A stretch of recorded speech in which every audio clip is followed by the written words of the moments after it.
Hey friends, I'm Brendan Thomas Marrett. I hope you're having a really great day. I want to take the next few moments to share with you certain ways in which God will prophetically speak to His church. Where two or more are gathered, there God commands a blessing, and He's in their midst, He's in their presence, in a tangible, powerful way. So how much more then, when people are sitting around watching TV shows, football matches, and movies? Where people are gathered, there God will speak. Some people may not like that. They might say, "That's not what my pastor says." Hello, we're in a war, people. It just makes sense. So I want to share with you different ways in which I've noticed the voice of God speaking recently. One is through football matches involving Southampton. The second one is through the movie Thor. I know. It hurt my eyes too, friends.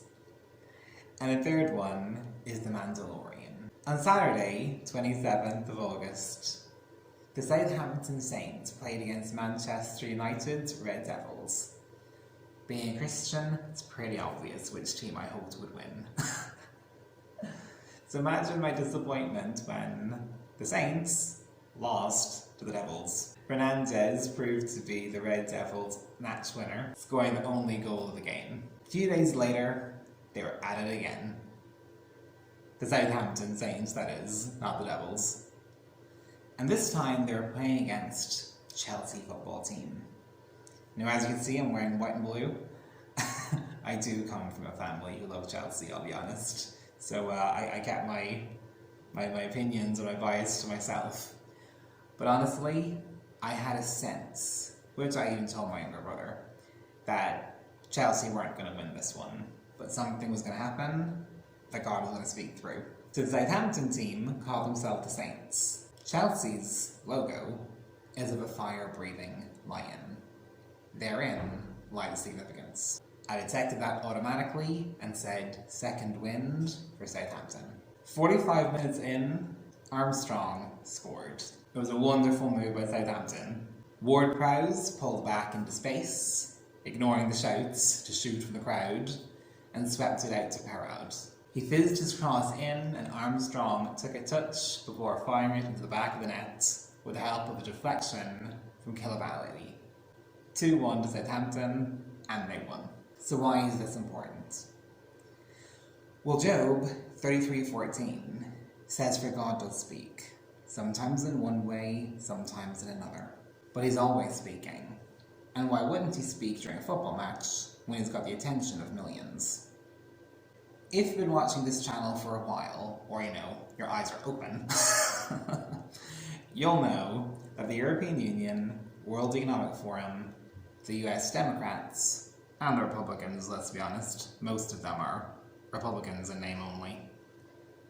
CERN, the demonic portal people in Switzerland, and so many others are trying to bring about an apocalypse in our time.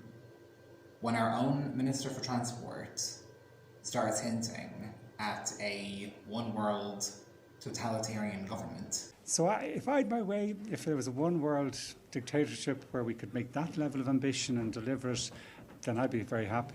And Joe Biden, or at least the man who calls himself Joe Biden, and politicians in Ukraine are saying the very same thing. We fight for this new world order. One needs to start paying attention to what's really going on. The book of Revelation is full of prophecies about the devilish realm and their worshippers here on earth, particularly those in positions of political power. Effectively, the forces of darkness, the devils, rise up at some point and they take over the earth. Don't get stressed, don't get worried. First, the departure of the saints happens, the rapture, then the man of lawlessness is revealed. You will not live through the end times, people. You're grand. Stop adding conniption and lying on your rapture rug. But this would be the first match, Southampton versus the Red Devils. The Saints and the Devils met. The Devils got the upper hand. It's pretty much what happened in 2019, 2020. A lot of Christians were too busy focusing on their denominations and their ministries and their problems and things that should never have been problems. And in the midst of that distraction, the enemy snuck in and claimed total power in the form of lockdowns and all manner of 666 type mandates, even weaponizing the health system against the citizenry. Now again, we're not living in the end times, this is not the apocalypse, but we are living in a picture of the end times, an imprint in time of what's to come. The portal people, CERN, are actively trying to open the gateway to Tartarus, hell for demons. It's where all the ones who got the women pregnant in Noah's Day have been thrown in. Sometimes it's called the abyss or the bottomless pit, in the same place. Will they fail? Yeah, but they're giving it socks regardless. A day will come when they will successfully open the portal to the demonic realm, or at least someone will. We're told about it in Revelation 9:17-19. And what emerges from Tartarus? Demons who look like fire-breathing lions. And what do? They cull 1/3 of the Earth's population. But there are saints who survive this and go on ultimately to overcome until the end. That Southampton Saints' second match, their win, their victory. So in Revelation, the darkness gets control, but there are victors who overcome until the end. Little by little, bit by bit, doing damage against the Empire of Darkness. In our time, evil got the upper hand. Sometimes Christians voted them in, for goodness sakes. Sometimes they were just too... Ugh, we can't talk about politics, meh. To actually care what was going on around them. Meanwhile, the definition of marriage was getting perverted. Babies were getting murdered. Women and children were getting trafficked in the hundreds and thousands, if not millions. And don't for one second think that there aren't high-profile figures in Christendom who aren't involved. There are, and exposure is coming. But whereas in Revelation, the enemy succeeds in opening up Tartarus, that can and will not happen today. In these days, they will fail. And we, the church, Christians, believers, God's kids, will go on to have our second wind, or second win. What is a second wind? Well, if you're in a marathon or a race, and you're running out of energy, and you start slacking, lagging behind, you're close to fainting, but then all of a sudden, you get that burst of energy, seemingly out of nowhere, and you power through and finish the crossing line first. That's a second wind. You are beaten down, crushed, tossed to one side, suppressed, but you're not defeated. You're not in despair. You rise up, brush off the dust, and you keep charging until you've overcome. So in that way, we can see how the football match was a picture of what's to come in the far future, but it's also a picture of what's happening today. But it's not an isolated incident. If we look at Thor 4, for instance, yeah, okay, it wasn't the best movie ever. Gore could have been a much better villain, and there was just a heck of a lot of weird nonsense going on. Valkyrie and then rock men producing babies if they're in a volcano and all that kind of crap. Let's put that to one side for a moment though. But let's focus on the main storyline. Children were captured by the enemy. Children were in danger. And it fell to the hero to go rescue the children from the clutches of the Dark One. At this point, we all know Disney's evil. I didn't want to admit it for years and years, because I was just so nostalgic for the movies that, Walt Disney actually produced.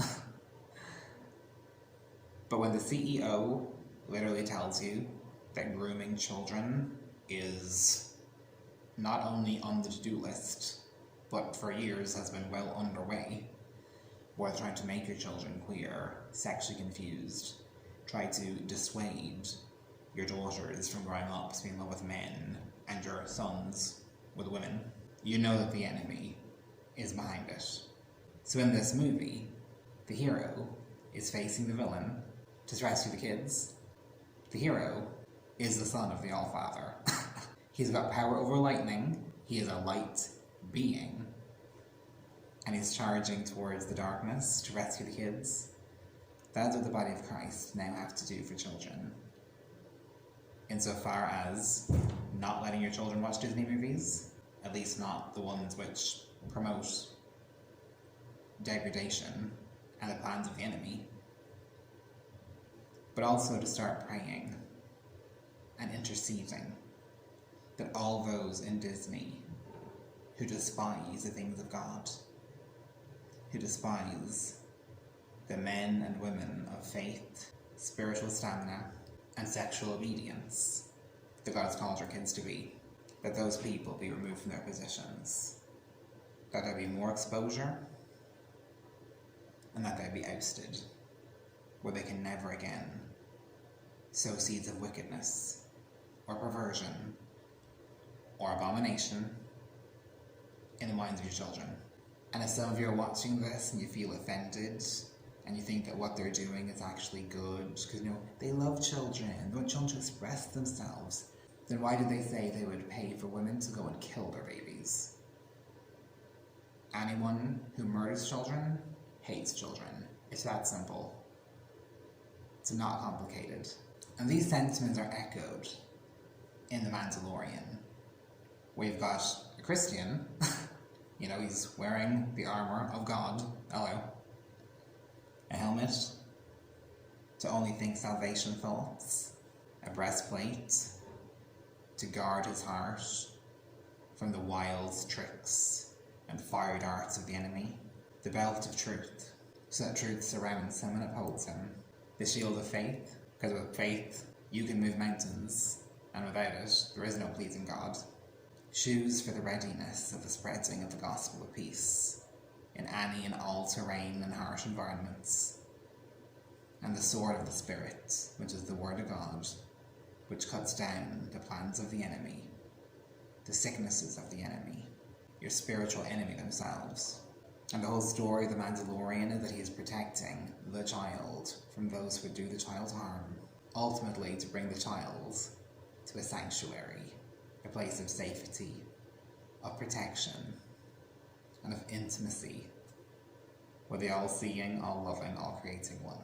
So next time you're watching a movie, or a TV show, or football match, and you know that millions of people are all around the world, say, God, show me deeper significance here. Speak through this. Let me see what it is you're conveying to your people. And if you're watching something, and maybe you're getting kind of the opposite, Jesus is nothing but a cuss word, what is being said is purely reprehensible or slanderous, the entire thing is spiritual hogwash, or has excessive violence, or cause you to feel distressed or disturbed, well, that's probably an indication that God was not involved in its creation, that the darkness was. And unless you want crimson stains splashing at you from the computer screen, your phone screen, the cinema screen, and all the fiery darts that come with it, and the spears, you might want to turn that off or walk away. Opening a door to the enemy, it's not just an expression. It actually happens in the spirit realm. You don't want to give the enemy a foothold in your space, in your life, in your world. Don't do it, friends. Jesus died to give you a victorious life, a fearless life, a healthy life. Why would you fill it with the things of the darkness? Because what you have in common with the darkness, you are vulnerable to. Because commonality is vulnerability.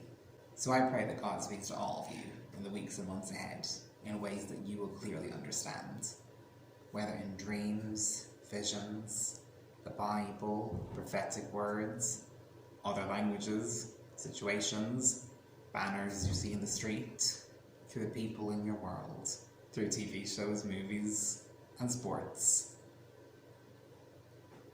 Just say, Lord, my eyes are open, my ears are open, my heart is open. Let me see, let me hear, let me know and understand the deep things you're sharing. Speak and let me see, hear, and know what you would have said to your church. Number one always being how much he loves you, and that love and that grace is always sufficient. God be with you all. Have the best day. Take care, friends.